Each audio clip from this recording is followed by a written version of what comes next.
بسم الله الرحمن الرحيم، والصلاة والسلام على سيدنا محمد وعلى آله وصحبه أجمعين. ازيكم عاملين ايه؟ يا رب تكونوا بخير وصحة دايما يا رب.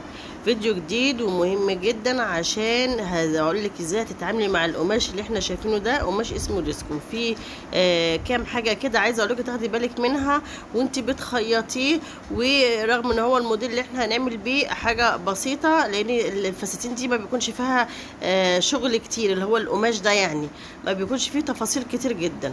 فان شاء الله هو اقول لك كام حاجه كده هتفيدك في عند الخياطه بتاعه القماش ده. ودي حاجه اللي انا بقيسها دلوقتي دي برضك تخلي بالك وانت بتشتري القماش. يعني البرسون في ناحيه عريض وفي ناحيه قليل، عشان لو انت حطيت الاتنين على بعض كده وجيتي قستي وكده هيبقى في ناحيه فيها بيلمع وناحيه لا. اتجاه واتجاه، يعني زي ما انتم شايفين كده. شوف المسافه هنا بتاع سنتي ونص، وهنا بتاع اكتر من 3 سنتي. تمام، فانت لازم تاخدي بالك. دي نصايح بديها لك عشان ما تقعيش في اي غلطه حد غلطها قبل منك. وده واجبي وواجب اي واحده عامله قناه، ان هي تنصح حبايبها اللي هم بيتفرجوا عليها والمشتركين عندها. تمام. انا دلوقتي بعمل ايه؟ انا المفروض اقصي بقى البرسون كله اللي هو الفاضي من غير اللميع. لا، انا عشان اقصي المسافتين قد بعض كده اهو. فانا قصيت من الخط العريض اللي هو ما فيهوش. تمام، عشان يبقى الاتنين قد بعض، عشان لما اطبقهم ما تلخفنش ويبقى ايه. يعني في ناحيه لو هي حتى سوسته او خياطه من ورا، هتلاقي في ناحيه فيها لميع وناحيه لا. تمام، فخدي بالك من الحاجات دي كلها. وبرده في حاجات هقولها لك في الفيديو ازاي تتعاملي مع القماشه دي، ولا ازاي تحطي ابره ايه، يعني اي نوع ابره او مقاس ايه، عشان القماش ده حساس جدا، وكمان في نسبه لكره، وتبقى الدنيا معاكي ماشيه كويسه. وانتي اللي تقولي لو حد عايز فيه تفاصيل كتير وقصات كتير. انتي كواحده بتخيطي وشايفه اكتر من صاحبه القماشه دي نوعها ايه وايه اللي يمشي معاها. تمام. انا هنا بطبق بقى، عشان انا هعمل هنا على فكره موديل لا غنى عنه في دولابك، سواء للخروجات العاديه او للخروجات اللي ايه سواريه او سهره او حاجه زي كده. هي بتفرق، بس هي القماشه القصه واحده، بس القماشه هي اللي بتختلف. تمام. احنا هنا بنطبق البرسون على البرسون. بصوا، ولازم نظبط برضك يكون ما فيهوش لوحه ولا اي حاجه كده. ظبطته وبرضك ايه واضح ان ما فيش هوا ما بين الرقات. تمام. انا بطلع هنا البرسون لبره. ليه؟ عشان انا هعمل هنا الموديل اللي انا هعمله مقفول ورا وقدام، ما فيهوش اي خياطه، لا في النص من ورا او فتحه من قدام. فانا هبتدي بقى دلوقتي المره دي في الموديل ده هبتدي من المقاسات بتاعتي من الناحيه المقفوله. وعرض القماش ده 150 سنتي، وطول القماشه دي جايباها لي مترين، عشان صاحبه القماشه دي بسم الله ما شاء الله يعني عندها ديفوهات كده. فرغم ان انا هعمله بيزك كات عادي، بس جايبه مترين، المفروض يبقى متر ونص، بس هي عشان ايه ما شاء الله طول وعرض. تمام كده. فانا دلوقتي هناخد نص عرض الكتف، وننزل ال 3 سم بتوع ميل الكتف، وناخد 8 سم في 3 سم بتوع حردة الرقبة. وهنا بننزل حردة الجيرو عاملاها انا 22 سم، واخد ربع دوران الصدر هنا 28 سم اهي. واعمل بقى ايه، احدد الخط بتاع حردة الجيرو اللي هو الخط العمود عشان اعمل الدوران. انا بعمل كده على اساس الخلف، وبعد كده اعمل التعديلات بتاعتي. هنا 45 طول الوسط، واخد 20 سنتي طول الدوران اكبر حجم. تمام. احنا هنا الوسط هنا في حدود 25 سنتي، واجي اوصله بربع دوران الصدر. وطبعا ال20 سنتي بتوع طول الجناب بعمل كده الطول بتاع الدوران اكبر حجم عاملاه هنا 35 سنتي. تمام. هي عايزاه مش بيزك عادي، ده بيزك سهرة، يعني هيبقى ضيق ومكسم. والموديل ده هيتلبس عليه كاردن واسع وبكم عليه. اللون بقى اللي هي ده ذهبي، فهيليق عليه اللون مشيئتي، يعني الاسود ملك الالوان او اي لون هينفع مع الذهبي ده. تمام. احنا قسنا الطول هنا، وبناخد مقاس الطول بتاعه نحدده، وبعد كده هنوصل من الديل لحد دوران اكبر حجم، نوصله كده على وسع شويه. تمام. لا إله إلا الله ولا حول ولا قوة إلا بالله العلي العظيم. اللهم صل وسلم وبارك على سيدنا محمد وعلى آله وصحبه أجمعين. عايزه اقول لكم الموديل بسيط، بس الحاجات الفنيه اللي فيه اللي هي كقماشه تستعمليها ازاي وتتعاملي معاها ازاي، دي اللي خلتني ان انا اعمل الفيديو ده. انا عملت قدامكم البيزك اكتر من مره واكتر من نوع قماشه، بس انا برضك قلت عشان القماشه دي ازاي تتعاملوا معاها، فانا عشان كده عملتها لكم. تمام. انا كده بعد ما رسمت وحددت الطول اجي اقص وافصله عن بقيه القماشه. وهنا بعد ما اقص جزء من فوق القماش، انا هحدد المسافه اللي انا ما كنتش محدداها، اللي هي بتاعت مسافه الخياطه. تمام. عايزه اقول لكم يا جماعه، اللي عايز يتعلم تفصيل لا محتاج كورس ولا محتاج يروح هنا ولا هنا، لو قعد على اي قناه بتاعه تفصيل على اليوتيوب والله هيتعلم، لان احنا بنقدم بكل تفاصيلها، كل قصه بكل تفاصيلها، ودي ليه ومش ليه وتتعمل هنا ايه. يعني اللي عايز يتعلم مفيش اسهل من كده. يا ريت اليوتيوب ده كان الواحد يعرفه من زمان يعني. كان زمانه دلوقتي يعني مش عايزه اقول لكم ايه يعني.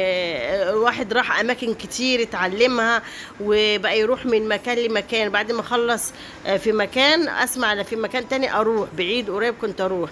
انما اليوتيوب ده بيوفر عليكي حاجات كتير، فلوس ومجهود ووقت. فبصراحة جميل جدا، اللي عايز يتعلم من اليوتيوب جميل جميل جدا. تمام. انا هنا بعد ما قصيت وخلصت القماش، اجي بقى اعمل التعديلات بتاعتي، اعمل حردة الرقبة والخط من الكتف وحردة الجيرو، بغوطها شوية بالنسبة ده للامام. وده انا مش عاملة فتحة في الرقبة من ورا، ولا سوستة من قدام، ولا خياطة، فانا هوسع حردة الرقبة شوية. تمام. هنا بقى هنعمل ايه؟ هنعمل البرواز البيه بتاع اللي هعمل بيه حردة الرقبة والحردة الجيرو بتاع الباط يعني. تمام. طبعا القماشه دي لكرة، فانا مش محتاجه اعملها بالورب، هي شريطه كده وهعملها على طول، والشريط ده دايما في حدود 4 سنتي. تمام.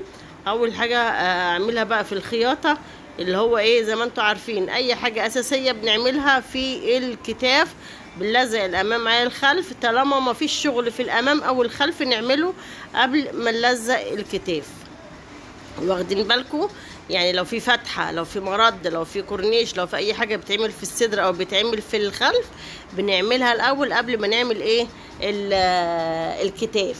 تمام. واول حاجه بنعملها في الاوفر هي الكتاف برضك، قبل ما نركب كم او ما نركب بيه زي ما احنا بنعمل دلوقتي.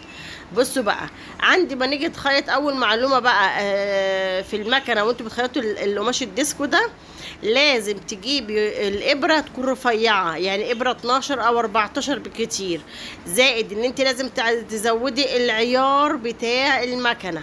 يعني العيار لازم يكون واسع، زي ما بنعمل كده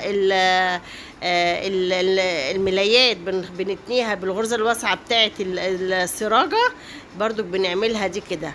ليه بقى؟ ان لو القماشه، لو الابره تخينه هتعلم مكان الخرم بتاع اللي هي بتنزل في الابره، ولو الغرزه ورا بعض على طول ضيقه هتلاقيها لبسه، والتانية هتلاقيها شقت القماش عن بعض.